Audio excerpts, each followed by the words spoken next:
Hello everyone. तो आज के इस वीडियो सेशन में हम बात करने वाले हैं नोड जेएस के एडवांटेज के बारे में कि जिसे यूज़ करके हम नोड जेएस की एप्लीकेशन को कैसे ऑप्टिमाइज, इम्प्रूव और अपग्रेड कर सकते हैं। So let's start. So node JS हमें जो पहला एडवांटेज प्रोवाइड कर रहा है वो है स्केलेबिलिटी के बारे में। तो स्केलेबिलिटी के बारे में हम बात करेंगे in a case of application और एप्लीकेशन का इंफ्रास्ट्रक्चर, उसके बारे में हम बात करेंगे। So developer prefer to use a node JS because it's easily scaling the application in a both horizontal and vertical direction. So as we know, the Node.js is a popular server-side JavaScript runtime.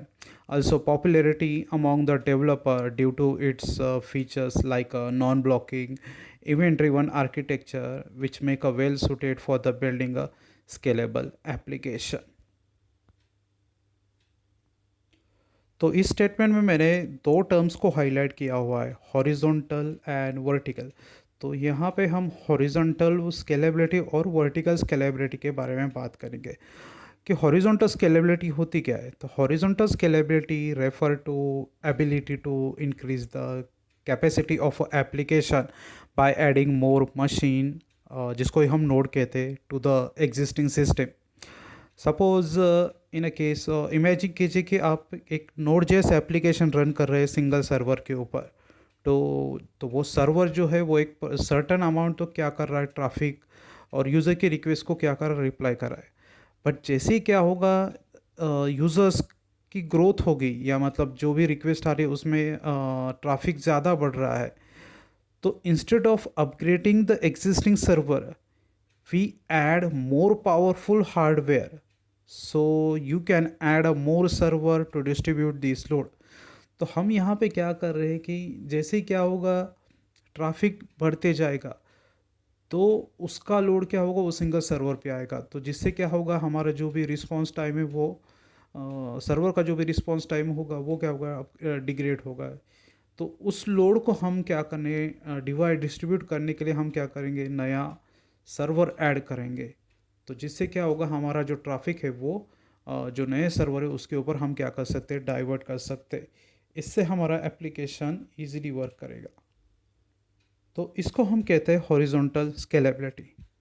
Now the next term जो है vertical scalability. अभी vertical scalability क्या होती है? Vertical scalability is simply involve increasing the capacity of a single machine by adding more resources, like जैसे कि CPU, RAM और storage। Like a same example, वही एग्जांपल हम रिपीट करेंगे। Suppose in a vertical scenario, if you are node जैसे application running on a server and experience to increase the traffic, so you might be consider upgrade the server by adding a more CPU core or increasing a RAM। तो इसको हम कहते हैं vertical scalability. So as per the term we will observe that horizontal scalability means हम एक नया system के, एक नया हार्डवेयर क्या कर रहे हैं, इम्प्लीमेंट कर रहे हैं। But in the case of vertical scalability हम क्या कर रहे हैं, हमारी वही सिस्टम को अपग्रेड कर रहे हैं। So we can also add extra resource during the scalability of application. Now the next advantage जो हमें Node.js प्रोवाइड करता है वो है cross platform. So Node.js is a cross platform. For instance, Node.js developer can create a cross platform desktop application for a Windows, Linux and Mac OS.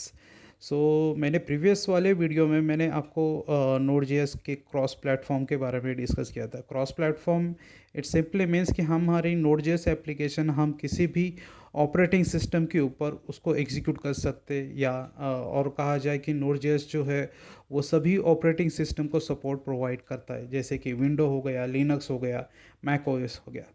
So Node.js not only for the developing mobile application, desktop application and web development, but also it's actively applied to the development of a cloud or IoT solution also. That is the reason Node.js जो क्या है cross platform को support provide करता है। Next advantage के बारे में कहे तो हो, Node.js जो है वो easy to learn and coding. तो Node.js is easy to learn coding because it's use a JavaScript. So those who are familiar or aware about how to use a JavaScript, so they can easily implement a Node.js concept, also develop a Node.js application. So if you are a front-end developer and have a good grasp of JavaScript, you can easily learn and build the application on Node.js. Next advantage हमें node JS provide करता है corporate support. So most of the well known companies like Walmart, PayPal, Microsoft, Yahoo are using a Node.js for building an application. So Node.js uses JavaScript. So most of the company are combined front end and back end team together into a single unit. For the reason of efficient development of process, और we can say fast iterations like कि मुझे कोई अगर updation करने हैं application में तो वो मैं इजीली और फास्टली मैनर में कर पाऊँगा.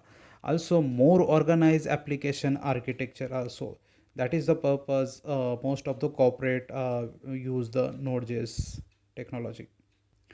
Now the last advantage providing to us like a lightweight framework. So Node.js framework is a lightweight that include a basic minimum modules, okay, or other modules can include as per the need of application. तो Node.js framework ये light weight है because ये minimum features provide करता है in a case of a module. तो अगर आपको advancely कोई एप्लीकेशन बनानी है Node.js में तो आपको अदर मॉड्यूल्स को इम्प्लीमेंट करना पड़ेगा जिसके थ्रू आपके रिक्वायरमेंट के हिसाब से वो एप्लीकेशन हम Node.js एप्लीकेशन को डेवलप कर सकते हैं. So these are the list of advantages provided by Node.js to user and developer to develop a Node.js application. Thank you.